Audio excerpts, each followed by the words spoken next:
बिस्मिल्लाहिर्रहमानिर्रहीम। 10th class की आपके न्यूमेरिकल प्रॉब्लम्स हैं। 11.1 a normal conversation involve sound intensity of about 3.0 multiplied by 10 raised to power minus 6 watt per meter square. What is the decibel? What is the decibel level of the intensity? What is the intensity of the sound for 100 decibels? कहता है एक normal conversation हो रही है दो बंदों के दरमियान, तो उसकी साउंड इंटेंसिटी जो होती है वो 3.0 multiply by 10 raised to power minus 6 watt per metre square होती है। What is the decibel level, यानी साउंड इंटेंसिटी लेवल हमने फाइंड करना है। क्या इंटेंसिटी लेवल होगा? What is intensity of the sound for 100 decibels. अगर 100 डेसिबल हो जाए साउंड की इंटेंसिटी लेवल क्या हो जाएगा अगर साउंड लेवल जो है 100 डेसिबल तक पहुंच जाए। ये देखिए, कहता है दो पार्ट्स में सवाल होगा, ए पार्ट और बी पार्ट। एक तो ये है कि इंटेंसिटी ऑफ साउंड उसने आई दिया हुआ है हमें, वो है 3.0 multiply by 10 raised to power minus 6 watt per metre square.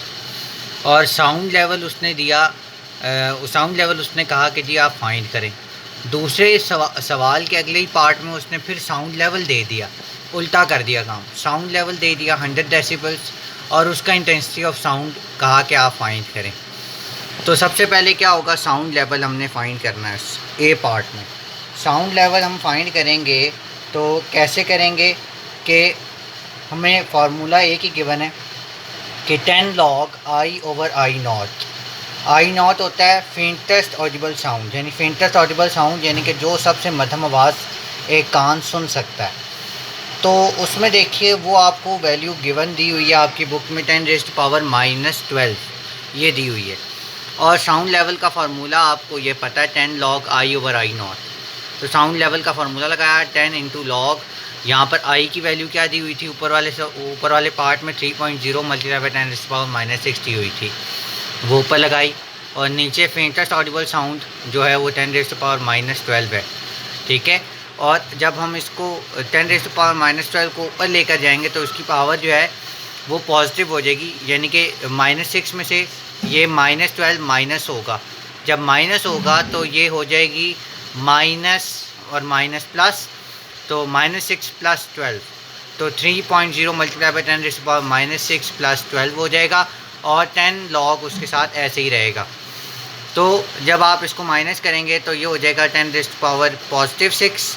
और जब आप इसको मज़ीद सॉल्व करेंगे तो ये हो जाएगा 10 log 3.0 multiply by 10 raised to power 6। 10 into जब log of 3.0 multiply by 10 raised to power 6 की log लेंगे तो आपके पास आ जाएगा 6.477। ये देखिए, अगर मैं इसका log लूँ, ये देखिए अगर आपको दिखाई दे सके, log of 3.0 multiply by 10 raised to power 6। ये देखिए इसका अगर मैं log लेता हूँ तो ये होता है 6.477। तो यहाँ पर 6.477 आ गया, मल्टीप्लाई बाय 10 करेंगे तो ये आंसर आ जाएगा हमारा,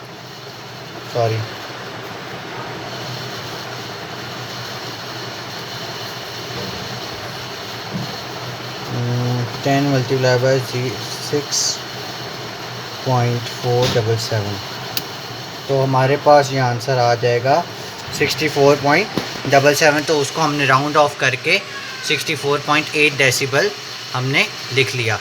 उसके बाद दूसरा साउंड लेवल हमने फाइंड करना है। Sound level is equal to 10 log I over I nought, वही सेम है, बस इसमें क्या है साउंड लेवल गिवन है, आई हमने फाइंड करना है। 10 faintest Audible sound I not हमें गिवन है 10 रेज़्ड टू पावर माइनस 12। तो फिर क्या होगा कि हम यहाँ जो 10 मल्टीप्लाई हो रहा था log के साथ उसको नीचे जाकर 100 नीचे डिवाइड कर देंगे, तो log I over 10 raised to power minus 12 हो जाएगा। तो आप मैथ्स में पढ़ के आए हैं, log का एक रूल होता है कि अगर log के साथ कोई ऐसी फ्रैक्शन हो जो माइनस हो रही हो डिवाइड हो रही हो, तो हम जब log अप्लाई करते हैं उसके ऊपर तो दोनों आपस में माइनस हो जाती हैं। तो log आई माइनस log 10⁻⁻12। तो जब हम -12 पावर को log से पहले लेकर आएंगे तो ये तो माइनस पहले से ही है, तो माइनस माइनस प्लस हो जाएगा, log 10 = 1 होता है। तो 12 पॉजिटिव 12 × 1 12 हो जाएगा, तो log i + 12 हो जाएगा। ये +12 = की दूसरी साइड पे जाकर माइनस हो जाएगा, तो 10 - 12 = -2। और log i की वैल्यू हम क्या करेंगे, taking anti log on both side, तो एंटी लॉग लेंगे तो एंटी लॉग ऑफ -2 होता है 0.01 वाट/मीटर²। आई की वैल्यू हमारे पास ये आ जाएगी, एंटी लॉग और लॉग कैंसिल हो जाएंगे। उसके बाद हमारा सेकंड क्वेश्चन है, इफ़ एट अनारकली बाज़ार Lahore intensity level of sound is 80 decibel. Lahore में एक बाज़ार है अनारकली बाज़ार, बड़ा मशहूर, जिसके बारे में अनवर साहब की एक नज़म भी है, तू भी जाने पोलिए मजे अनारकली दियाँ शाना। तो अनारकली बाज़ार है, वहाँ पर साउंड का इंटेंसिटी लेवल है 80 decibels. What will be the intensity of sound there, वहाँ पर इंटेंसिटी ऑफ साउंड क्या होगी। यहाँ पर भी आई हमने निकालना है, सेम फार्मूला लगेगा क्वेश्चन नंबर 1 जैसा। गिवन डाटा में साउंड लेवल दिया हुआ है 80 डेसिबल्स, ये सॉरी ये हमने DM लिख दिया, जबकि ये dB होना चाहिए, डेसिबल्स होना चाहिए, dB। तो उसके बाद साउंड लेवल का फार्मूला है 10 log i/i0। आई हमने फाइंड करना है, साउंड लेवल की जगह हमने 80 लिख लिया, 10 यहाँ पर मल्टीप्लाई हो रहा है, log i/i0 की जगह क्या आ गया 10⁻⁻12। 80 के नीचे जब 10 डिवाइड होगा तो वो रह जाएगा 8 log i/10⁻⁻12। 8 = log i/10⁻⁻12। वही सेम सिचुएशन है पिछले सवाल जैसी, log i - log 10⁻⁻12। तो फिर जब -12 log से पहले आएगा तो माइनस माइनस पॉजिटिव हो जाएगा, 12 log 10। तो log 10 = 1, 12 1 = 12। तो जब हम 12 को उधर लेकर जाएंगे -12 तो -4 हो जाएगा। log i एंटी लॉग लेंगे दोनों तरफ, तो एंटी लॉग -4, लॉग और एंटी लॉग आपस में कैंसिल हो जाएंगे, आई की वैल्यू आ जाएगी 0.0001। तो देखिए जब हम साइंटिफिक नोटेशन में जब ज़ीरोस ख़त्म करने हैं तो फर्स्ट नॉन ज़ीरो डिजिट है 1, जब हम ज़ीरो को इधर लेकर जाएंगे तो ये हो जाएगा 1 पॉइंट। तो हमने कितने डिजिट शिफ्ट किया, 1 2 3 4 डिजिट शिफ्ट किया। तो इसका मतलब ये है जब राइट साइड पे डिजिट शिफ्ट होता है तो उसकी पावर नेगेटिव में हो जाती है, तो 10⁻⁻4 वाट/मीटर² इंटेंसिटी आ जाएगी इसकी। उसके बाद हम बात करेंगे अपने थर्ड क्वेश्चन की, जो कि है ये, एट अ पर्टिकुलर टेम्परेचर, एक ख़ास टेम्परेचर के ऊपर, हाँ जी, the speed of sound in air is 330 metre per second. कहता है अगर एक ख़ास टेम्परेचर हो उस पर स्पीड ऑफ साउंड जो है वो 330 मीटर/सेकंड होती है। If the wave length of a note is 5 centimetre, अगर एक वेव लेंथ है किसी साउंड की वो है 5 centimetre. Calculate the frequency of the sound wave, आपने फ्रीक्वेंसी ऑफ साउंड फाइंड करना है। और is this frequency is Audible range of human air, कहता है क्या ये फ्रीक्वेंसी जो है वो ऑडिबल फ्रीक्वेंसी की रेंज में आती है, यानी कि आम कान जो है, यानी कि जो इंसानी कान है वो इसको सुन सकता है या नहीं सुन सकता। यानी अगर 20 हर्ट्ज़ से लेकर 20,000 हर्ट्ज़ के दरमियान है फिर तो ये ऑडिबल रेंज है, और अगर नहीं है तो फिर नहीं है, फिर इंसानी कान उसको नहीं सुन सकता। ये देखिए, ये हम यहाँ से शुरू करेंगे। गिवन डाटा हमारा है speed of sound is equal to, velocity हमें दी हुई है 330 मीटर/सेकंड, लैम्डा हमें यानी कि वो दिया हुआ है जिसको हम कहते हैं वेवलेंथ, वो हमें दी हुई है 5 सेंटीमीटर।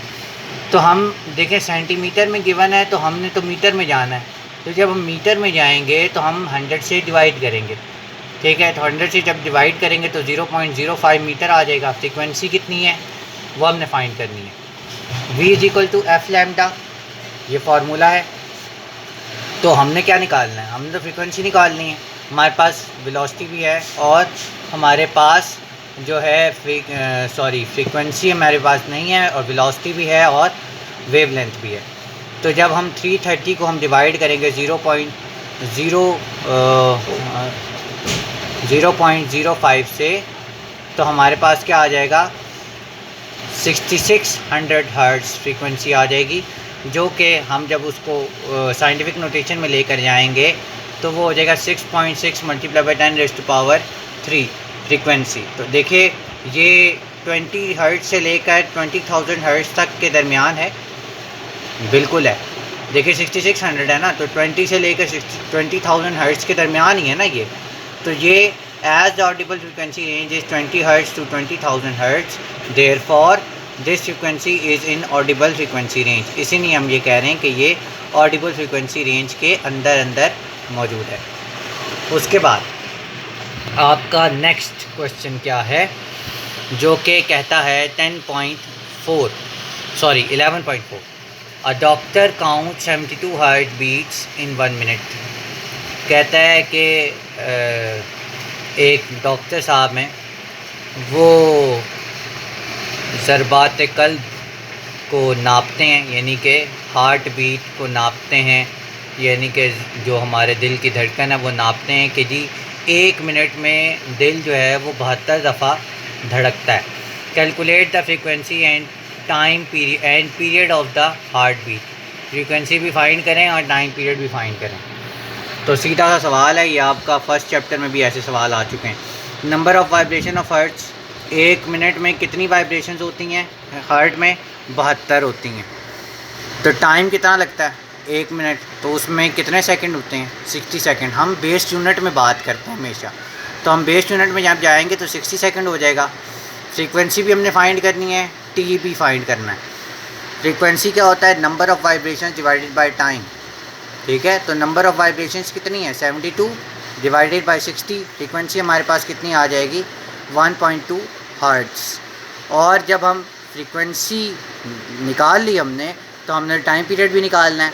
तो टाइम पीरियड का फार्मूला होता है, वैसे तो फ्रीक्वेंसी का फार्मूला होता है F = 1/T, यानी ये रेसिप्रोकल ऑफ टाइम पीरियड होता है फ्रीक्वेंसी। तो जब हम T को F की जगह ले जाएंगे, F को T की जगह ले जाएंगे, तो हमारे पास वैल्यू क्या आ जाएगी, T = 1/1.2। 1.2 निकाली फ्रीक्वेंसी हमने, ये वाली। तो हम यहाँ से डिवाइड कर देंगे, तो हमारे पास आ जाएगा 0.8333 सेकेंड्स, ठीक है। ये हमारे पास टाइम पीरियड भी आ गया और फ्रीक्वेंसी भी आ गई। उसके बाद हमारा जो नेक्स्ट क्वेश्चन है वो ये कहता है 11.5 a marine survey ship sends a sound wave straight to the seabed. It receives at the echo 1.5 seconds later. The speed of sound in sea water is 1500 meter per second. Find the depth of the sea at the position. कहता है एक जो बहरी जहाज़ है उसने ultrasonic waves जो हैं वो समंदर के अंदर भेजी कि उसकी डेप्थ फाइंड कर सकें। तो जो वेव्स थी वो गईं और वापस आईं, यानी कि ये देखें, ये अगर आपको दिखाई दे, ये देखें, ये एक है सबमरीन है, यानी कि एक बहरी जहाज़ है। उसने अल्ट्रासोनिक वेव्स भेजी और वो वापस आईं। कितने मिनट्स में आईं, गई भी और आई भी, 1.5 सेकंड में वो वापस आई। इसको इको टाइम कहते हैं, ठीक है, इसको इको टाइम कहते हैं। तो स्पीड ऑफ साउंड जो थी, यानी कि उस वेव्स की जो स्पीड थी वो थी v = 1500, जो हमें गिवन है। तो हमने क्या फ़ाइंड करना है, डेप्थ ऑफ सी, जो कि डिस्टेंस है, वो फाइंड करना है। अब देखें, एक प्रॉब्लम है, यहाँ पर जो इको का टाइम दिया हुआ है वो 1.5 सेकंड है कि गई भी हैं और आई भी हैं। तो जितना टाइम वो जाने में लगाएंगी, उस जाने और आने दोनों में लगाएंगी, उससे आधा टाइम जाने में लगाएंगी ना। देखें, तो 1.5 तो टोटल टाइम था कि गई भी है और टकरा के वापस भी आ गई है। तो हमें तो आधा टाइम चाहिए कि जिस टाइम में जो वेव है वो ज़मीन से, यानी कि सतह समंदर से जाकर टकराई। तो 1.5 से हम 2 से डिवाइड कर देंगे तो 0.75 सेकंड आ जाएगा। डेप्थ ऑफ सी जो है वो डिस्टेंस के बराबर होता है, जिसको हम एस भी कहते हैं, ठीक है। हमने एस फाइंड करना है बेसिकली। तो v is equal to S over T formula होता है, हमने s फाइंड करना है, t यहाँ डिवाइड हो रहा है उधर जाकर मल्टीप्लाई हो जाएगा। तो s is equal to 1500 velocity है इंटू 0.75 टाइम है। इसको जब हम मल्टीप्लाई करेंगे तो हमारे पास आ जाएगा 1125 मीटर। ये हमारे पास डिस्टेंस आ गया, यानी डेप्थ ऑफ सी कितना आ गया 1125 मीटर उसकी डेप्थ है। उसके बाद 11.6 हमारा ये कहता है कि a student clapped his hand near a cliff. एक स्टूडेंट है, उसने एक पहाड़ी चोटी है उसके सामने जाकर क्लैपिंग की, यानी ताली बजाई। And hear the echo after 5 second, और उसकी गूंज उसको वापस सुनाई दी 5 सेकेंड के बाद। What is the distance of the cliff from the student if the speed of the sound is taken 346 metre per second. अगर speed of sound 346 metre per second हो तो स्टूडेंट का जो पहाड़ की चोटी है, यानी पहाड़ से और स्टूडेंट के दरमियान डिस्टेंस कितना है। सेम सवाल है, बस इसमें हॉरिजॉन्टल केस आ जाएगा। ये देखिए यहाँ पर अगर बिलफर्ज ये पहाड़ की चोटी है, यहाँ पर स्टूडेंट खड़ा हुआ है, इसने ताली बजाई, 5 सेकंड के बाद उसको वापस सुनाई दी वेव, यानी साउंड सुनाई दी। तो इसका और इसके दरमियान डिस्टेंस कितना है। 5 सेकंड में टकरा कर साउंड वापस भी आ गई है। स्पीड है v 346 मीटर पर सेकेंड और इको टाइम कितना है 5 सेकंड। तो हमें तो आधा टाइम चाहिए ना, कि जितना टाइम टकराने में लगा, यानी एक साउंड को टकराने में लगा क्लिफ से, तो 5 को हम 2 से डिवाइड कर देंगे तो 2.5 सेकेंड आंसर आ जाएगा। और फिर हमने डिस्टेंस फाइंड करना है, वही v is equal to S over T formula लगेगा। s हमने फाइंड करना है, t v से जाकर मल्टीप्लाई हो जाएगा इक्वल्स टू के दूसरी साइड पर जाकर, तो 346 मल्टीप्लाई बाई 2.5, तो ये हम जब मल्टीप्लाई करेंगे तो हमारे पास आ जाएगा 865 metre is equal to distance. तो हमारे पास डिस्टेंस कितना आ गया 865 मीटर, ये इसका आंसर है। ये देखिए 11.6 का आंसर। उसके बाद 11.7 की हम बात करेंगे। 3 न्यूमेरिकल हैं हमारे मज़ीद छोटे छोटे से। A ship sends out ultrasound that returns from the sea bed and is detected after 3.42 second if the speed of ultrasound through sea water is 1531 metre per second. What is the distance of the sea bed from the ship. देखिए same 11.5 जैसा सवाल है, मैं दोबारा जल्दी से आपको explain कर दूंगा। ये देखिए, यही एक बहरी जहाज़ है, उसने अल्ट्रासाउंड्स भेजी और वो सी बेड से टकरा कर, यानी सतह ज़मीन समंदर से टकरा कर, यानी कि बिल्कुल जो सी बेड है गहराई से टकरा कर वापस आ गई। कितने सेकंड में 3.42 सेकंड में वापस आ गई। ये इको साउंड है। स्पीड हमें दी हुई है 1531 मीटर पर सेकेंड।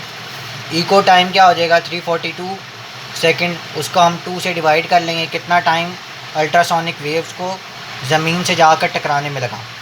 तो हम जब 2 से डिवाइड करेंगे तो हमारे पास हाफ आ जाएगा 1.71। डेप्थ ऑफ सी हमने फाइंड करनी है, यानी हमने एस फाइंड करना है।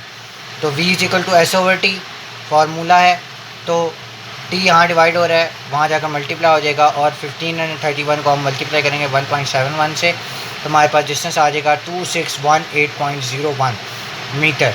तो ये हमारे पास डिस्टेंस आ गया। उसके बाद हमारा 11.8 सवाल है। The highest frequency sound human can hear is about 20,000 hertz. कहता है जो हाईएस्ट फ्रिक्वेंसी है एक कान सुन सकता है वो है 20,000 hertz. What is the wavelength of the sound in the air at the frequency at a temperature of 20 second. कहता है क्या वेवलेंथ होगी इस फ्रीक्वेंसी ऑफ साउंड की। ये टेम्परेचर जो हमें दिया हुआ है ना, इसका इस्तेमाल नहीं है पूरे न्यूमेरिकल में, ये हमें कंफ्यूज करने के लिए दिया हुआ है। What is the wavelength of the lowest sound we can hear of about 20 hertz. कहता है अगर 20 हर्ट्ज़ की एक फ्रीक्वेंसी ऑफ साउंड हो तो फिर उस साउंड वेव की क्या वेवलेंथ होगी। Assume the speed of sound at air is 343 metre per second. अगर एज्यूम करें कि उस स्पीड ऑफ साउंड जो है वो 343 मीटर पर सेकेंड है, तो आपको वेवलेंथ दोनों केसेस में फाइंड करनी है, यानी कि 20 हर्ट्ज़ में भी और 20,000 हर्ट्ज़ में भी। ये देखें, ये आपका न्यूमेरिकल नंबर 11.8 है। गिवन डाटा हमें दिया हुआ है, हाईएस्ट फ्रीक्वेंसी दी हुई है f1 is equal to 20,000 hertz. Wave length इसकी फाइंड करनी है λ1। और दूसरा केस क्या है कि लोएस्ट फ्रीक्वेंसी दी हुई है f2 20 हर्ट्ज़, जो कि वेव लेंथ है λ2, ये भी हमने फाइंड करना है। स्पीड ऑफ साउंड सेम है दोनों केसेस में, v is equal to 343 metre per second for case A. First case में हमने क्या करना है, v is equal to F lambda, formula लगेगा तो v is equal to f1 λ1। हमारे पास लैम्डा नहीं है, v भी है f1 भी है, तो v से जाकर हम f1 को डिवाइड कर देंगे इक्वल्स टू की दूसरी साइड पे λ1 इसी साइड पे रहेगा 343 डिवाइड बाई 20,000, तो हमारे पास आंसर आ जाएगा 0.01715 विच इक्वल टू λ1। देखें, इसको भी हम साइंटिफिक नोटेशन में लेकर जा रहे हैं। फर्स्ट नॉन ज़ीरो डिजिट है 1, हमने 1 के बाद पॉइंट को शिफ्ट किया, 1-2 डिजिट शिफ्ट हो गया पॉइंट, तो 1.715 multiply by 10 raise to power कितना हो जाएगा। देखें, जब आप राइट साइड पर ये पॉइंट को शिफ्ट करते हैं तो जितने डिजिट शिफ्ट होता है उतनी उसकी माइनस में पावर आ जाती है। 2 डिजिट शिफ्ट हुआ है तो -2 मीटर इसका आंसर होगा। 1.715 multiply by 10 raise to power -2 metre λ1। Second, for case B, case B में v is equal to f2 λ2, λ2 इसी तरह रहेगा, v ओवर f2 हो जाएगा तो 343 डिवाइड बाई 20, तो हमारे पास λ2 की वैल्यू आ जाएगी 17.15 मीटर। तो 1 को हमने राउंड ऑफ कर लिया, क्योंकि 1 के बाद 5 है तो हमने उसको राउंड ऑफ करके 2 कर दिया, 17.2 मीटर λ2 वेव लेंथ आ गई। उसके बाद आखिरी सवाल आपका ये है, और sound wave has a frequency of 2 kilo hertz. एक साउंड वेव है जिसकी फ्रीक्वेंसी है 2 kilo hertz and wave length है 35 centimetre. How long will it take to travel 1.5 kilometre. कहता है कितना टाइम लगेगा उसे 1.5 किलोमीटर ट्रैवल करने में। देखिए, ये सारे जो है ना, ये डिराइव्ड यूनिट्स में आपको क्वांटिटी दी हुई हैं, आपने इसको बेस क्वांटिटीज़ में लेकर जाना।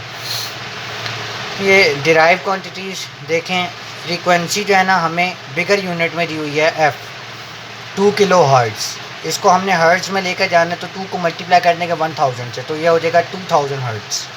वेव लेंथ लैम्डा हमें दी हुई है 35 सेंटीमीटर, तो हमने मीटर में लेकर जाना है, 100 से डिवाइड कर देंगे तो 35 is equal to centimetre which is equal to 0.35 metre बन जाएगा। डिस्टेंस s है 1.5 किलोमीटर, उसको जब 1.5 को मल्टीप्लाई करेंगे तो 1000 से मल्टीप्लाई करेंगे तो 1500 मीटर आ जाएगा। टाइम हमने फाइंड करना है, v is equal to S over T से हम टाइम फाइंड कर सकते हैं, लेकिन एक मसला है। मसला ये है कि हमारे पास v नहीं है, we do not have velocity v, therefore for finding v we use v is equal to F lambda. v is equal to F lambda हम इस्तेमाल करेंगे ताकि हम वेलोसिटी फाइंड कर सकें। फ्रीक्वेंसी थी 2000 मल्टीप्लाई बाय 0.35 लैम्डा था, वेव लेंथ थी, दोनों को मल्टीप्लाई करेंगे तो 700 मीटर पर सेकेंड इसकी स्पीड आ जाएगी। Now we can find t, अब हम t भी फाइंड कर सकते हैं। t is equal to S over V, यानी कि हमने क्या किया, v को नीचे डिवाइड कर दिया, t उधर इक्वल्स टू की दूसरी साइड पे चला गया। तो हमने जब डिवाइड किया 1500 को, डिस्टेंस हमें दिया हुआ था, ये देखें 1500 हमें डिस्टेंस दिया, 1.5 किलोमीटर था ना, 1.5 को हमने 1000 से मल्टीप्लाई कर दिया, 1500 मीटर आ गया। 1500 को हमने डिवाइड कर दिया 700 से, तो हमारे पास टाइम आ गया 2.14 सेकेंड्स।